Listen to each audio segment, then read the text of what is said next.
Avui ha començat a l'Hospitalet un curs de la Universitat d'Oxford. Es tracta d'unes jornades formatives sobre transferència tecnològica adreçades a investigadors biomèdics que tenen l'objectiu de convertir la recerca en noves idees de negoci.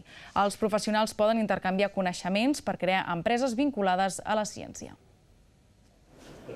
Són els 22 participants del curs sobre transferència tecnològica adreçat a professionals del sector. Aquest curs fonamentalment està lligat amb petits grups de treball perquè gent que tingui interès en desenvolupar les seves idees, elles pròpies o d'institucions lligades, perquè la major part de la gent estan lligats a institucions, els assistents, doncs puguin precisament desenvolupar-se i aprendre a fer una idea, convertir-la en un negoci. És la primera vegada que Catalunya rep el curs originari de Galícia. Més enllà de la formació, el programa vol que els professionals es coneguin i puguin col·laborar en el futur.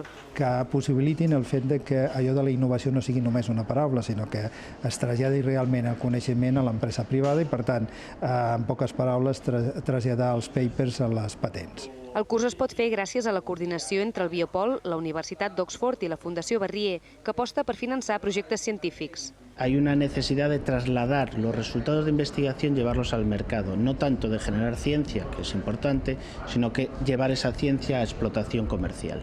Y por eso, digamos, invertimos en estos dos elementos. Aquesta formació dura 2 dies i es completarà amb estades d'entrenament i pràctiques a Oxford.